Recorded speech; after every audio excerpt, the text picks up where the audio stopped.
Hello friends, good morning. વાણિજ્ય વ્યવસ્થા અને સંચાલન, જેની અંદર આપણે ગયા લેક્ચરમાં જાહેર થાપણ વિશે અભ્યાસ કરીને આવ્યા છીએ કે જ્યારે કંપનીને કાર્યશીલ મૂડીની જરૂરિયાત હોય ત્યારે કંપની શું બહાર પાડે છે તો કે જાહેર થાપણ બહાર પાડે છે. આ જાહેર થાપણનો સમયગાળો 6 માસથી લઈને 36 માસ સુધીનો હોય છે.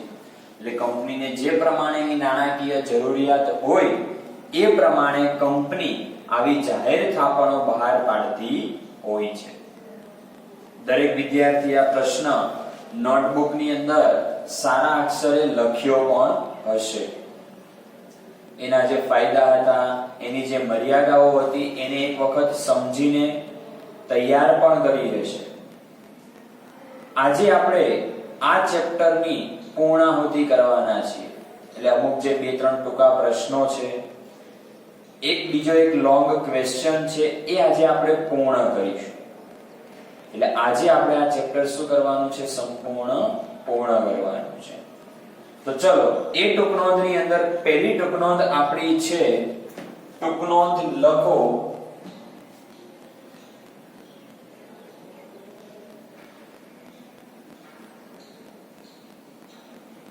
ટૂંકનોંધ લખો. ટૂંકનોંધનું નામ છે ધંધાના લેણદારો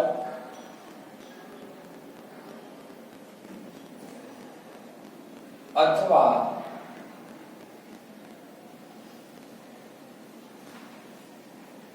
વેપારી શાખ. ટૂંકનોંધનું નામ શું છે?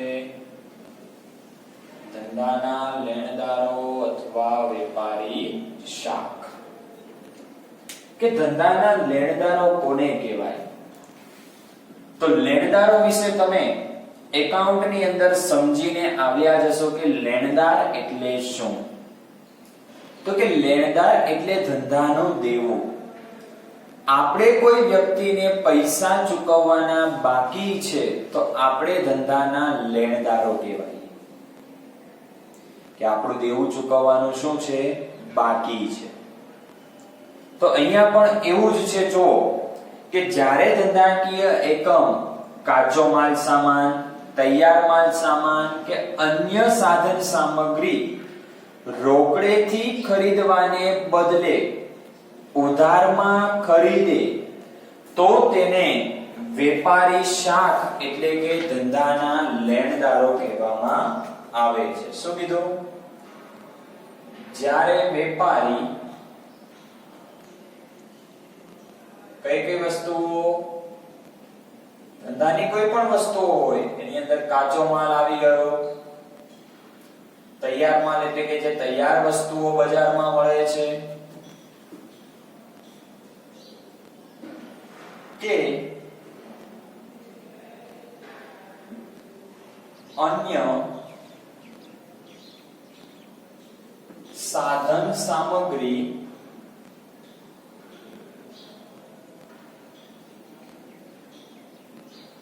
કેવી રીતે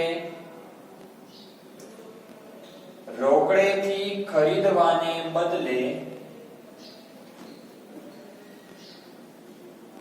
કેવી રીતે ખરીદો તમે?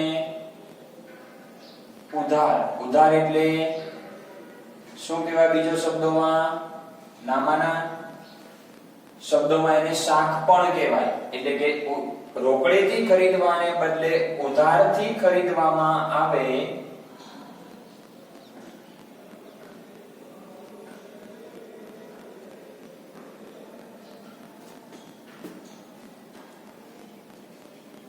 તો તેને વેપારી શાખ અથવા ધંધાના લેણદારો કહેવામાં આવે છે. માની લો તમે કોઈ ધંધો કરો છો અથવા તો હું કોઈ ધંધો કરું છું, તો હું પણ મારી કોઈ પણ વસ્તુ કે સેવા કોઈ બીજી વ્યક્તિ પાસેથી લાવતો હશું. કરિયાણાની દુકાન છે તો કાળુપુરની અંદર જથ્થાબંધ માર્કેટમાંથી આપણે કરિયાણાની વસ્તુ લાવતા હોય. કોઈ સ્ટેશનરીની દુકાન છે તો જે સ્ટેશનરીનું હોલસેલ માર્કેટ છે ત્યાંથી આપણે વસ્તુ લાવતા હોઈએ છીએ. તો આવી રીતે દરેક વ્યક્તિ દરેક વસ્તુ કોઈ અન્ય વ્યક્તિ પાસેથી શું કરતા હોય છે? હોલસેલના ભાવે ખરીદતા હોય છે. ક્લિયર? ક્લિયર? આગળ જોઈએ તો એની અંદર કે જે વ્યક્તિ ધંધાનો માલ શાક ઉપર ખરીદે તો અહીંયા શાક પર માલ ખરીદનાર એ ધંધાના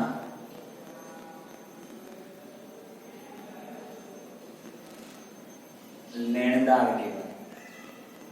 શાક પર માલ ખરીદનાર શું કહેવાય? ધંધાના લેણદાર. કારણ કે આપણે ઉધારમાં માલ ખરીદ્યો છે, આપણે વ્યક્તિને પૈસા ચૂકવવાના બાકી છે. 10,000 રૂપિયાનો માલ સામાન આપણે ખરીદ્યો હોય ઉધારમાં, તો જો બે વસ્તુ થઈ. તમારે 10,000 રૂપિયા તમે વસ્તુ ઉધારમાં ખરીદો છો તો તમારે 10,000 રૂપિયા ધંધાની અંદર લાવવા પડશે નહીં. તમને ક્રેડિટ મળી છે, શાક મળી છે, અને એ શાકની જરૂરિયાત તમારી પ્રત્યક્ષ રીતે પૂરી કરવામાં આવે છે. એટલે અહીંયા એવું કીધું છે, આમ જે આ વેપારી શાક છે એ વેપારી શાક પ્રત્યક્ષ નહીં પરંતુ પરોક્ષ રીતે આપણી નાણાંની જે જરૂરિયાત છે એ નાણાંની જરૂરિયાત આપણને શું કરે છે? સંતોષે છે. શું કરે છે? સંતોષે છે. આપણે 10,000 રૂપિયા જો ઉધારમાં માલ નો આપે આપણને કોઈ વ્યક્તિ, આપણે 10,000 રૂપિયા ધંધામાં પેલા રોકડા લાવવા પડે, રોકડ આવે પછી આપણે વસ્તુ લઈ શકીએ. પણ અહીંયા આપણે જો ધંધાની અંદર વેપારી શાક કે ધંધાના લેણદારો હોય તો આપણને વસ્તુ ઉધારમાં કોઈ વ્યક્તિ આપે તો આપણે શું બની જઈએ છીએ? ધંધાના લેણદારો. અથવા તો બજારમાં આપણી શાક હોય તો એ શાકને આધારે સામેવાળી વ્યક્તિ જે પણ હશે આપણને શું કરશે? ઉધારમાં માલ આપશે. તો આપણે ધંધાની અંદર રોકડા લાવવા પડશે નહીં. પછી 10,000 રૂપિયાનો માલ ધંધામાં આવે છે, એ વસ્તુ વેચો છો, જેમ જેમ પૈસા આવતા જાય એમ સામેવાળી વ્યક્તિને શું કરતા જવાના? રિટર્ન કરતા જવાના. ક્લિયર છે? ચલો, આ એક ટૂંક નોંધ હતી. હવે બીજી ટૂંક નોંધ આવે છે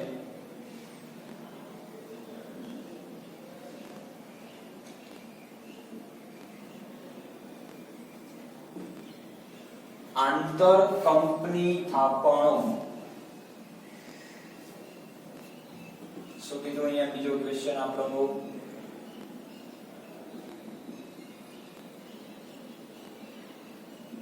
ટૂંક નોંધ લખો.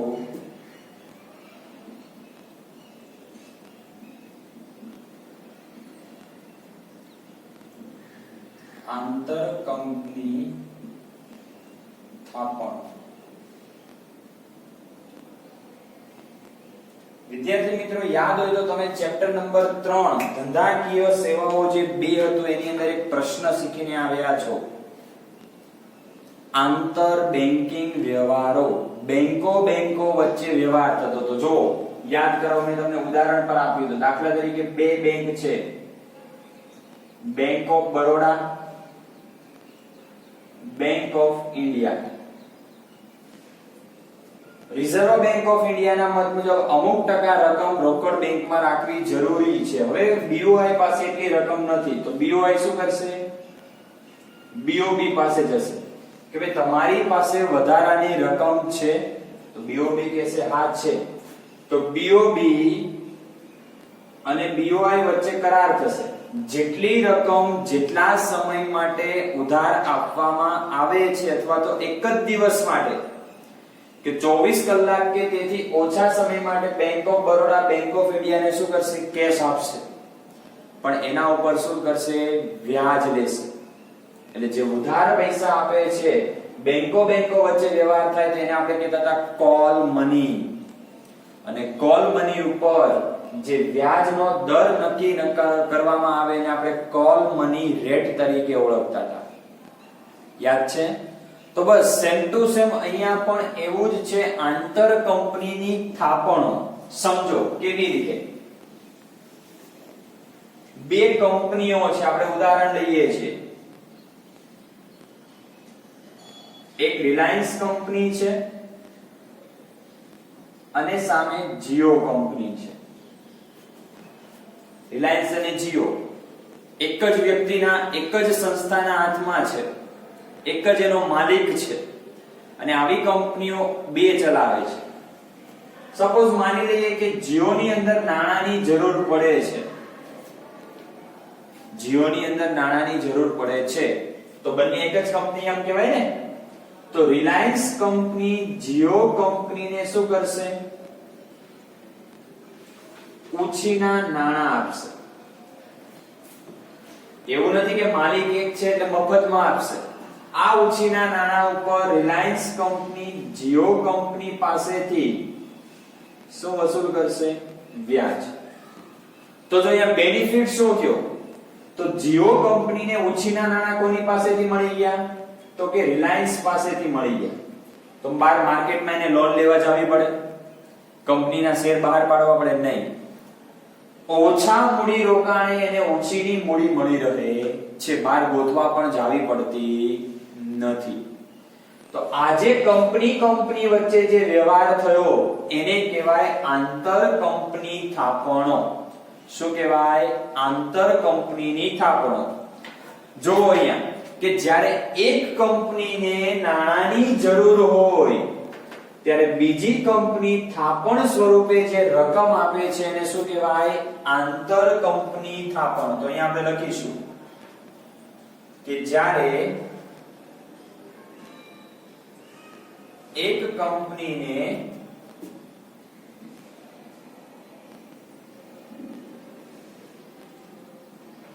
નાણાંની જરૂર હોય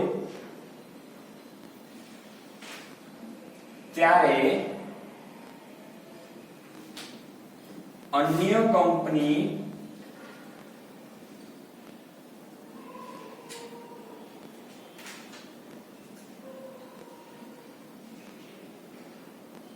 થાપણ સ્વરૂપે જે રકમ આપે છે તેને શું કહેવાય? આંતર કંપનીની થાપણો કહે છે. હવે આવા વ્યવહારો કોની વચ્ચે શક્ય બને? તો આવું પણ આપણે આગળ શીખીને આવ્યા છો. યાદ હોય તો કંપનીના પ્રકારોમાં શાસક કંપની,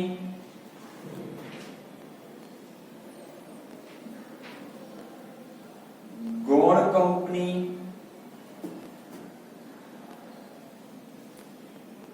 અને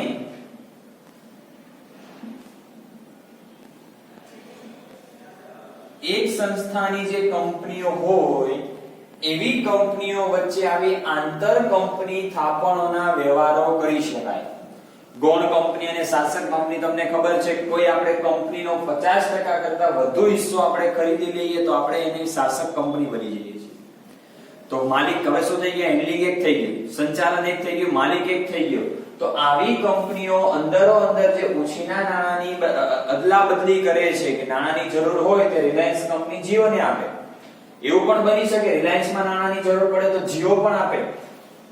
તો આજે વ્યવહારો થાય છે એને શું કહેવાય? આંતર કંપનીની થાપણો કહે છે. આગળ કીધું છે આંતર કંપનીની થાપણોનો ઉપયોગ કરે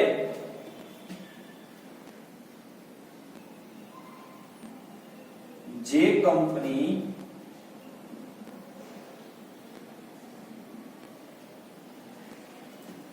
આંતર કંપની થાપણનો ઉપયોગ કરે. કંપની તો ભલે એક જ રહે, ભલે શાસક કંપની, ભલે ગૌણ કંપની રહે કે એક જ સંસ્થાની કંપની રહે, પણ તેની અંદર વ્યાજનો દર અને એની મુદત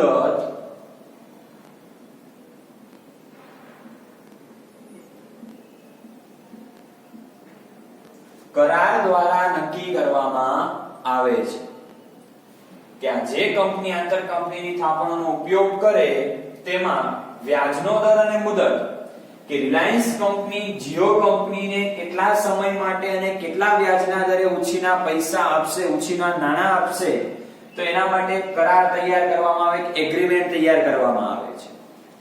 આમ અન્ય નાણાં પ્રાપ્તિના જે સાધનો છે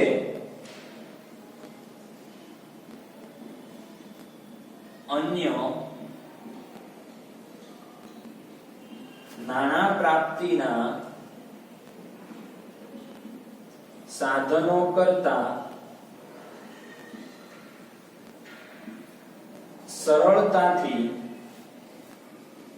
નાણાં શું કરી શકાય છે? મેળવી શકાય છે. કે અન્ય નાણાં પ્રાપ્તિના જે સાધનો છે એની કરતા આંતર કંપની, કારણ કે કંપની વચ્ચે વ્યવહાર થવાનો છે, એટલે અન્ય કંપનીની સરખામણીએ તમે, એટલે કે અન્ય જે આપણે નાણાં પ્રાપ્તિ સ્થાનો equity share, preference share, debenture, loan દ્વારા, કેશ ક્રેડિટ દ્વારા, ઓવરડ્રાફ્ટ દ્વારા, આ જે બધા નાણાં પ્રાપ્તિના સાધનો છે એના કરતા આંતર કંપનીની જે થાપણો છે એમાં તમે સરળતાથી નાણાં મેળવી શકો છો. ક્લિયર છે? ઓકે. તો આજે હતી આ બે ટૂંક નોંધ, અને હવે ચેપ્ટરનો છેલ્લો પ્રશ્ન છે. એ છેલ્લો પ્રશ્ન શું છે? ચલો એની ચર્ચા કરીએ. તો છેલ્લો પ્રશ્ન આપણો એવો છે, સામાન્ય ઇક્વિટી શેરના ફાયદા અને મર્યાદાઓ જણાવો. યાદ છે? ઇક્વિટી શેરના આપણે લક્ષણો જોયા હતા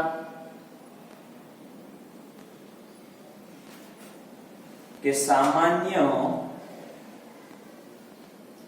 ઇક્વિટી શેરના, કયા શેરના? ઇક્વિટી શેરના ફાયદા અને મર્યાદા જણાવો. વિદ્યાર્થી મિત્રો, આ પ્રશ્ન તમારી ચોપડીમાં નથી લખેલો. ચેક કરવું હોય તો કરજો. આપણે જો લાઈનસર બધા પ્રશ્નો મોટા ભાગે ચલાવતા આવ્યા છીએ. પહેલા આપણે જોયું તો ઇક્વિટી શેર એટલે શું, એના લક્ષણો, પછી પ્રેફરન્સ છે, એના ફાયદા મર્યાદા ચોપડીમાં આપેલા નથી. પહેલા તો ઇક્વિટી શેરનો અર્થ આવડવો જોઈએ કે જે શેરને ડિવિડન્ડ મેળવવાનો અને મૂડી પરત મેળવવાનો હક કેવો હોય? સૌથી છેલ્લે હોય. તો એને શું કહેવાય? સામાન્ય ઇક્વિટી શેર કહેવાય. હવે આના ફાયદા અને એના મર્યાદા શું? કે ઇક્વિટી શેર કોઈ રોકાણકાર ખરીદે તો એનો ફાયદો શું છે? કંપની ઇક્વિટી શેર બહાર પાડે તો એને ફાયદો શું છે? એની મર્યાદાઓ શું છે એ સમજવાની છે. મેં કીધું એ પ્રમાણે આ પ્રશ્ન જે છે તમારી ચોપડીમાં ક્યાંય લખેલો નથી, પરંતુ તમે સ્વાધ્યાય ચેક કરો. સ્વાધ્યાયમાં આ પ્રશ્ન છે, જોજો કે સામાન્ય ઇક્વિટી શેરના ફાયદા અને મર્યાદા જણાવો. છે સ્વાધ્યાયમાં હશે, જેની અંદર જો પ્રશ્ન નંબર 3 અથવા તો પ્રશ્ન નંબર 4 માં આ પ્રશ્ન હશે. એટલા માટે હું તમને અહીંયા સમજાવું છું, કારણ કે ચોપડીમાં નથી પણ ક્યાં આપેલો છે? સ્વાધ્યાયમાં આપેલો છે.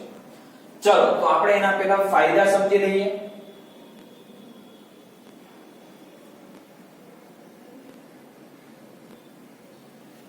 ચલો ફાયદાની અંદર પહેલું કીધું છે, આગળ દરેકની અંદર શબ્દ એક જ લખવાનો છે.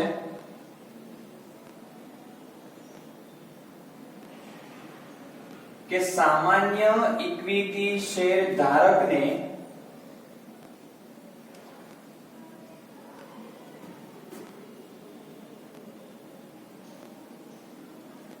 સંચાલકો ચૂંટવાનો અધિકાર છે. કારણ કે આપણે આગળ જોઈને આવ્યા છીએ એના લક્ષણો. મત આપવાનો અધિકાર કેવો છે? શેર દીઠ છે. તો મત આપવાનો અધિકાર એટલે કંપનીની અંદર કોણ સંચાલક તરીકે બેસશે એ સંચાલકો ચૂંટવાનો અધિકાર કોને મળે છે?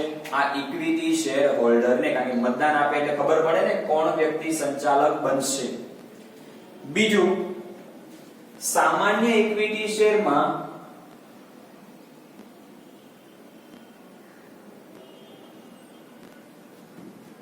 ડિવિડન્ડની ચૂકવણી માટે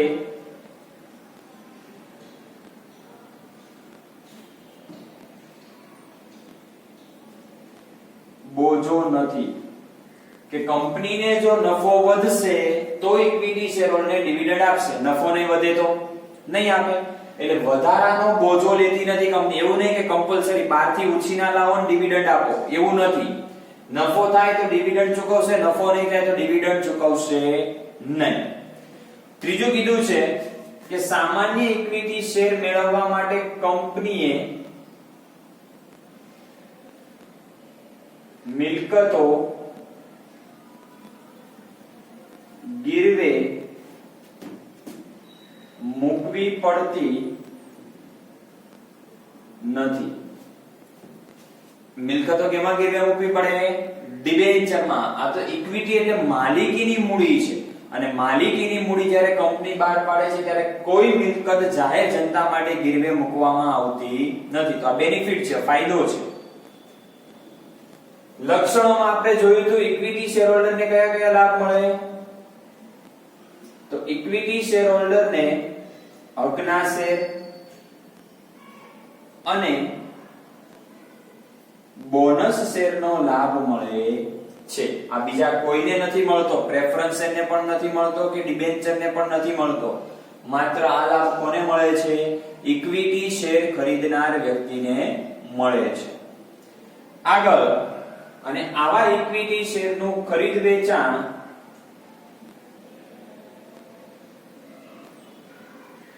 માન્ય શેર બજારમાં,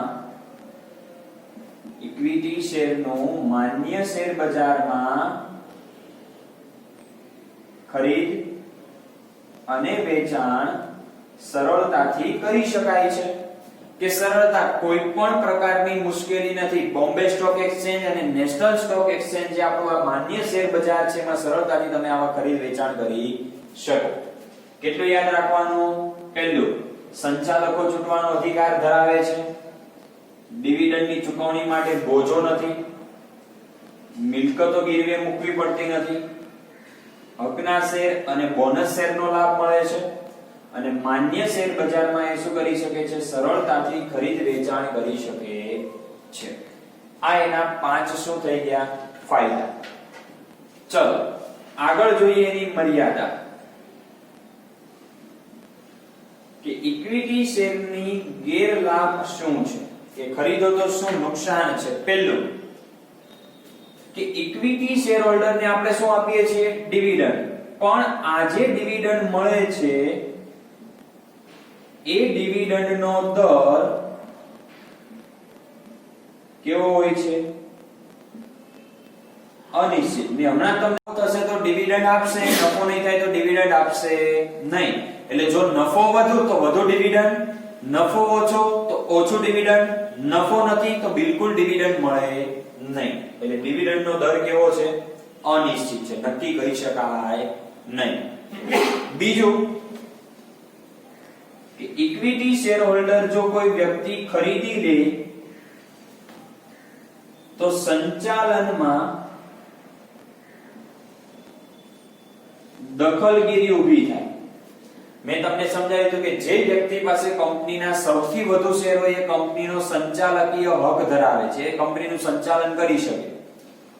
બરાબર? હવે સપોઝ પેલા મારી પાસે સંચાલન હોય અને હું શેર વેચી દઉં તો મારી કરતા કોઈ બીજા વ્યક્તિ પાસે શેર વધુ થઈ જાય તો મારા સંચાલનમાં શું થઈ ગઈ? દખલગીરી ઊભી થઈ ગઈ. હવે સંચાલન શું થશે? બદલાશે. પેલા હું સંચાલન કરતો તો હવે મારી જગ્યાએ કોઈ બીજો વ્યક્તિ આવીને સંચાલન કરશે. આગળ ત્રીજું કીધું છે ઇક્વિટી શેરમાં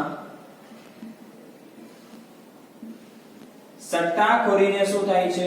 ઉત્તેજન મળે છે. આ પણ આપણે જોયું. કેવી રીતે મળે છે? તો મેં તમને સમજાવ્યું, કારણ કે હું સંચાલક છું તો મને કંપનીની બધી માહિતી ખબર હોય. હવે મને માહિતી ખબર છે, મને ખબર છે કે આ વખતે કંપનીનો નફો ઓછો છે તો શેર માર્કેટમાં કંપનીના શેરના ભાવ કેવા રહેશે? નીચા રહેશે. તો નીચા રહેશે તો હું શું કરીશ? વધુ શેર ખરીદી લઈશ.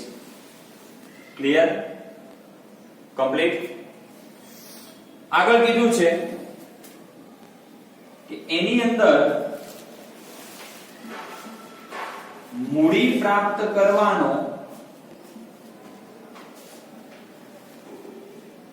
વધુ ખર્ચ આવે છે. મેં તમને કીધું તો કંપની 3 પ્રકારે મૂડી મેળવે, debenture, preference share, equity share.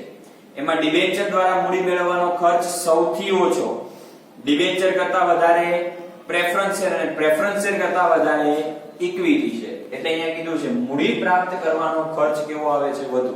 કારણ કે સૌથી વધુ ખર્ચાળ છે, માલિકીની મૂડી છે એટલે એને બહાર પાડવાનો ખર્ચ પણ કેવો થતો હોય? વધારે. તો આ એની 4 મર્યાદાઓ છે. 5 ફાયદા, 4 મર્યાદા ચોપડીમાં નથી, પણ મેં લક્ષણો ઉપરથી એના ફાયદા અને મર્યાદા આપણે વિચારેલા છે. એટલે આ રીતે તમારે શું કરવાનું? જો પરીક્ષામાં પૂછાય તો આ રીતે તમે લખી શકો છો. પણ ચોપડીમાં અભ્યાસક્રમમાં નથી, પણ ક્યાં આપેલો છે? સ્વાધ્યાયમાં આપેલો, એટલે મારે ચલાવવો પડે. ક્લિયર છે? ઓકે. તો અહીંયા આપણું આ ચેપ્ટર પૂરું થાય છે અને આ ચેપ્ટરમાં એક છેલ્લો પ્રશ્ન બાકી છે, તમારે હોમવર્કમાં લખવાનો છે. કયો પ્રશ્ન છે હું તમને કહી દઉં. હોમવર્કની અંદર તમારે એક તફાવત લખવાનો છે, માલિકીના ભંડોળ અને ઉછીના ભંડોળ વચ્ચેનો તફાવત. 5-5 વાક્યો, 5-5 મુદ્દા તફાવતના લખવાના છે. બરાબર? પેલા જે કન્ટિન્યુ છે, પેલા બે ટૂંક નોંધ, પછી આ પ્રશ્ન, પછી કયો પ્રશ્ન, બંને વચ્ચેનો તફાવત. અને તફાવત લખાઈ જાય પછી સ્વાધ્યાયમાંથી પ્રશ્ન નંબર 1, પ્રશ્ન નંબર 2 અને પ્રશ્ન નંબર 3 વ્યવસ્થિત અને સારા અક્ષરે BA ના ચોપડામાં લખવાનું છે. ક્લિયર? ઓકે. તો હવે વિદ્યાર્થી મિત્રો નેક્સ્ટ લેક્ચરમાં મળીશું એક નવા ચેપ્ટર સાથે. Thank you.